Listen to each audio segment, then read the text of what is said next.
The mother of all bombs. It is the largest bomb in the Air Force arsenal. We targeted a system of tunnels and caves that ISIS fighters used. Years of pacificity are over. Donald Trump is saying, look, if you are our enemy, we are going to find you and we are going to kill you. We have a threat. We've promised to deal with it, and we're dealing with it right now. It's time to call out WikiLeaks for what it really is. Assange is a narcissist who has created nothing of value. He's a fraud, a coward hiding behind a screen. 100% for us, it's fabrication.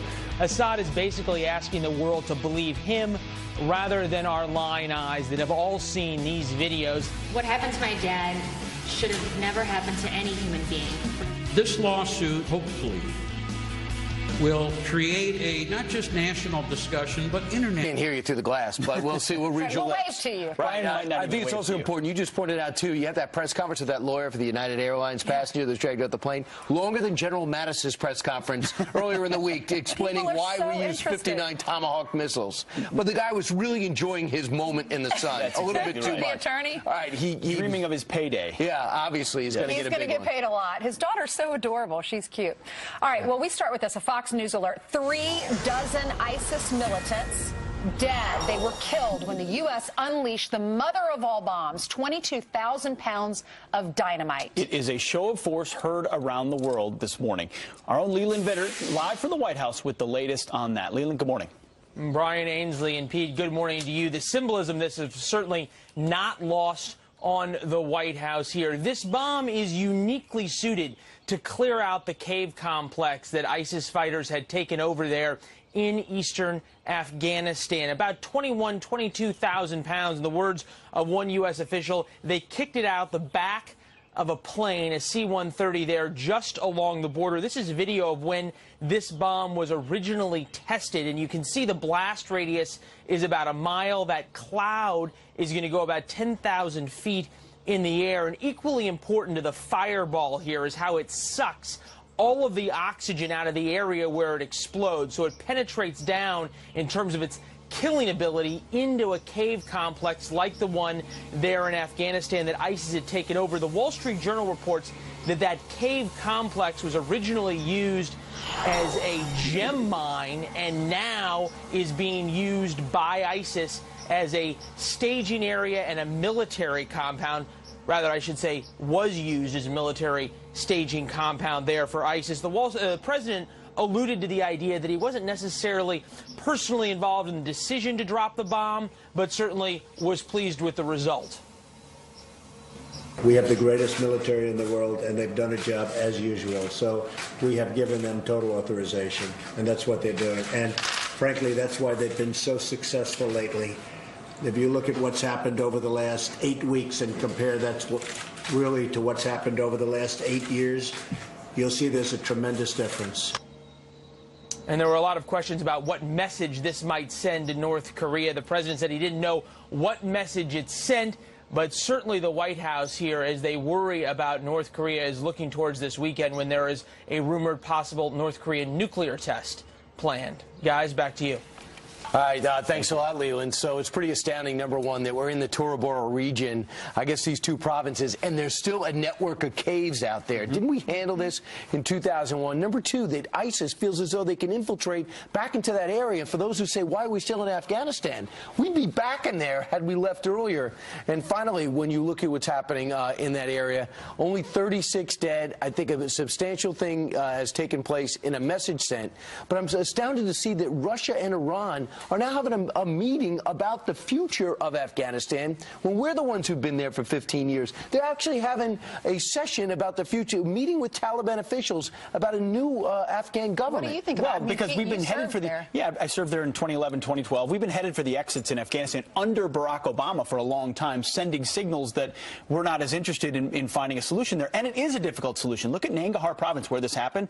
Over 1,000 ISIS fighters housed there right now. They have free reign to attack. We lost a Green Beret array there a couple of days ago. So the Pentagon is claiming this wasn't a direct response to that, but in some ways I really think it was. And if you watch other networks... The Wall Street Journal has a quote from an unnamed source, and the Pentagon says it was. Of course, you think President Trump isn't saying they take one of ours, we're going to give it back to them even more. But the other networks are making this about who authorized it, who authorized it.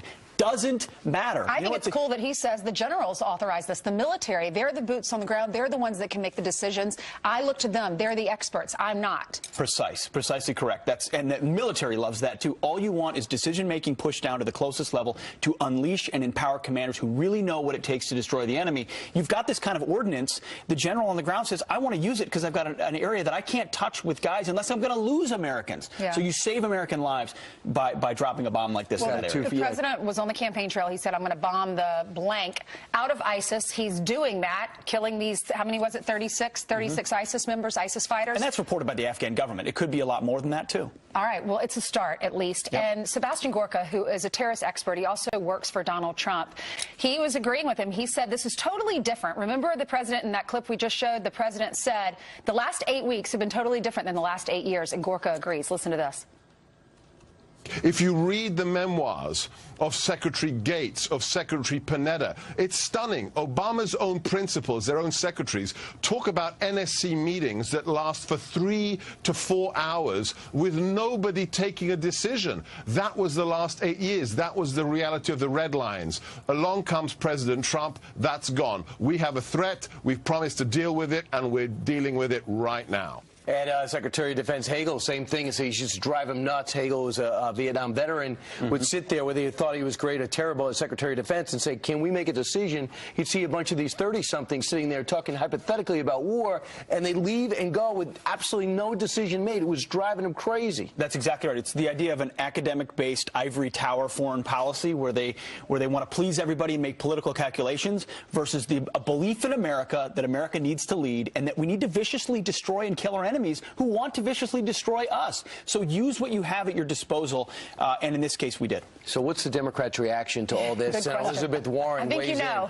And please, put on your thinking cap. As is the case with every part of Trump's foreign policy, we're all trying to understand, what is the strategy? If we can't figure out what it means, it's sort of hard to make that a message. One of the things we want to know is what was the impact on civilians. I think it's powerfully important. You know, you go back to General McChrystal talking about the importance of knowing who gets killed in these attacks, because that's the real question about our future safety. Who's going to be out there fighting us in the future?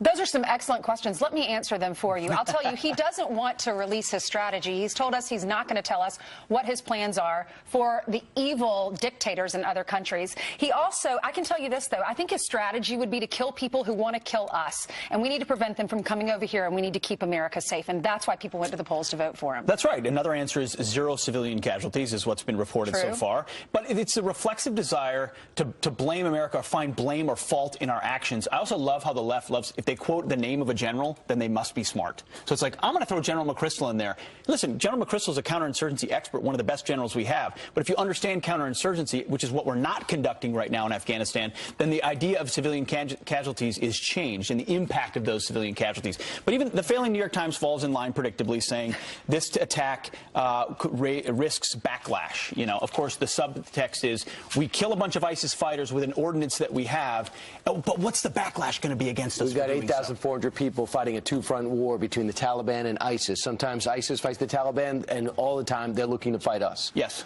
Meanwhile, one of the people that we hit with 59 Tomahawks is Syria, Bashir Assad. So he was saying that he didn't use chemical weapons, or if they did use chemical weapons, it was the insurgents that used it.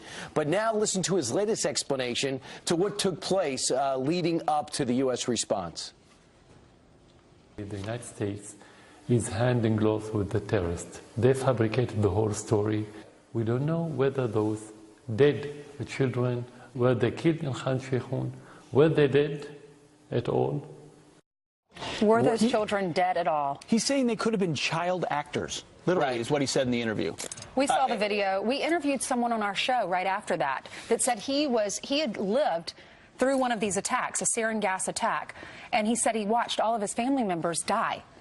This is what dictators do. They lie and deceive because they've got no other option. And, you know, the general folks that have reacted to the Moab in Afghanistan have said this is a tactical issue in Afghanistan. Of course it is. But it also sends a clear message, no doubt, around the world, to North Korea, to Syria, Bashar al-Assad. Even the Iranians, we're willing to use the weapons we have to prevent terrible things from happening in this world. Take note. And I think they are taking note. I think some of those kids were 1 year old, 1.5. I don't think they're child actors. They don't know how to act.